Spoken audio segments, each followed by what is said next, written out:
Kalau prediksi dari Cina ini benar, maka dunia yang kita kenal hari ini tidak akan pernah sama lagi.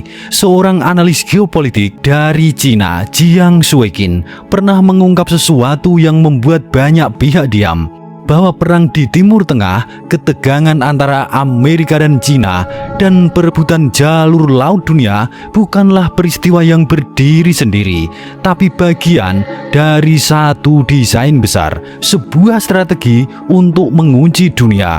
Bayangkan ini, jika konflik terus berlanjut dan semua jalur energi ditutup, maka hingga sepertiga pasokan energi dunia bisa hilang, ekonomi global runtuh, negara-negara panik, dan di saat itulah satu kekuatan muncul sebagai penyelamat, yang sebenarnya adalah pengendali permainan itu sendiri. Dan yang lebih mengejutkan, dalam skenario ini Indonesia bukan sekedar penonton, tapi berada tepat di tengah pusaran, di satu jalur yang menentukan hidup dan mati ekonomi dunia, Selat Malaka. Pertanyaannya sekarang, apakah semua ini kebetulan atau dunia memang sedang diarahkan menuju satu tujuan? Assalamualaikum warahmatullahi wabarakatuh.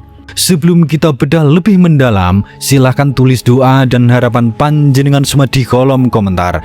Dan bagi sedulur semua yang muslim, jangan lupa tulis sholawat atas berkat rahmat Allah SWT. Doa-doa kita semua terkabul. Dan inilah prediksi besar dari Profesor Jiang Shuiqin dari Cina. Yang pertama, dunia dalam skenario besar. Jika kita lihat lebih dalam, perang bukan lagi soal menang atau kalah, tapi soal kontrol. Bayangkan ini, jika sebuah negara bisa mengontrol jalur perdagangan dunia, maka dia tidak perlu menyerang semua negara, cukup menutup keran dan semua akan tunduk. Di dunia ini ada beberapa titik sempit yang disebut sebagai choke point. Titik-titik ini adalah nadi kehidupan ekonomi global, seperti Selat Hormuz, Selat Malaka, terusan Panama, dan Selat Gibraltar. Siapa yang menguasai titik ini, dia menguasai dunia. Yang kedua, strategi Amerika, inti dari permainan. Strategi ini sebenarnya sederhana, bukan menghancurkan musuh, tapi membuat musuh bergantung. Amerika tidak harus menghancurkan Cina, cukup membuat Cina tidak punya pilihan, karena Cina sangat bergantung pada energi dari luar dan jalur laut global.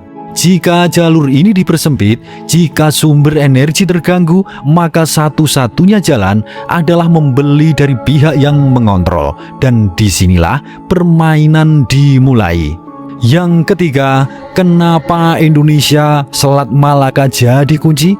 Sekarang kita masuk ke bagian paling penting. Semua energi dari Timur Tengah menuju Asia Timur lewat satu jalur utama, Selat Malaka. Cina, Jepang, dan Korea semua bergantung di sini. Jika jalur ini terganggu, maka ekonomi Asia bisa lumpuh. Dan yang jarang disadari, Indonesia adalah penjaga gerbang ini. Yang keempat, Indonesia dalam peta besar dunia. Banyak yang menganggap Indonesia hanya negara berkembang biasa, tapi dalam peta geopolitik, Indonesia adalah kunci, bukan karena kekuatan militer, tapi karena posisi. Sejak zaman dulu, Nusantara sudah dikenal sebagai jalur perdagangan dunia, dari kerajaan Sriwijaya hingga Majapahit. Semua memahami satu hal, siapa menguasai jalur laut, dia menguasai peradaban. Yang kelima, sekarang kita lihat dari sudut pandang spiritual. Dalam tradisi Jawa kuno, selat bukan hanya jalur air, tapi gerbang energi. Banyak kisah menyebutkan bahwa setiap selat dijaga oleh kekuatan tak kasat mata. Selat Sunda dikaitkan dengan Prabu Siliwangi. Selat Malaka diyakini sebagai jalur perputaran energi besar. Apakah ini hanya mitos semata atau sebenarnya leluhur kita sudah memahami bahwa wilayah ini adalah pusat peradaban?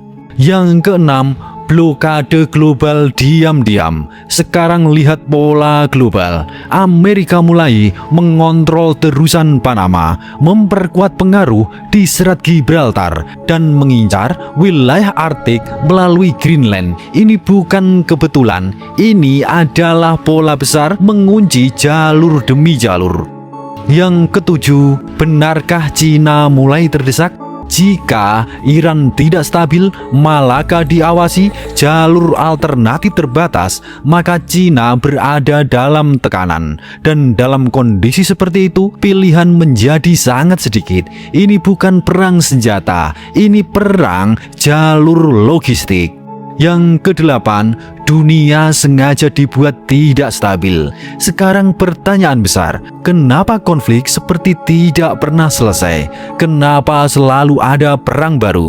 Jawabannya mungkin sederhana, karena dunia yang stabil tidak menguntungkan bagi semua pihak. Dunia yang kacau lebih mudah dikendalikan. Yang kesembilan, pola lama yang selalu diulang. Strategi ini sebenarnya bukan hal baru. Setelah Perang Dunia Kedua, Amerika menjalankan Marshall Plan. Mereka memberi pinjaman, menjual produk, dan menguatkan pengaruh. Sekarang polanya sangat mirip. Bedanya, sekarang skalanya lebih global.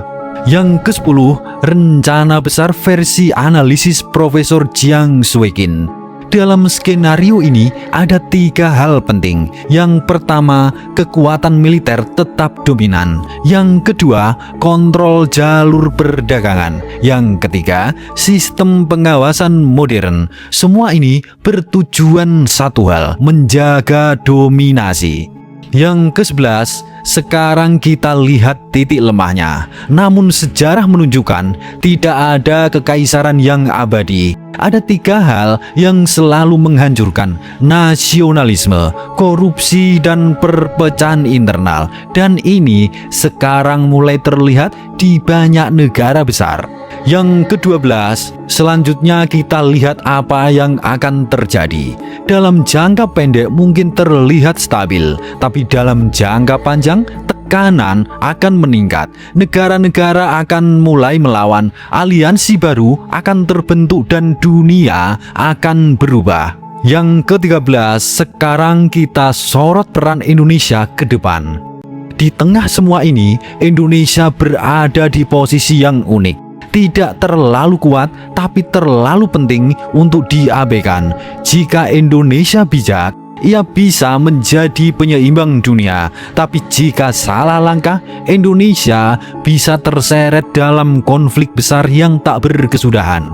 Jadi sekarang pertanyaannya bukan lagi siapa yang akan menang perang, tapi siapa yang mengendalikan jalur. Dan yang lebih penting, Indonesia bukan hanya akan menjadi penonton, justru dia akan menjadi pemain utama dalam perubahan besar ini. Karena sejarah sudah berulang kali menunjukkan Nusantara bukan wilayah biasa.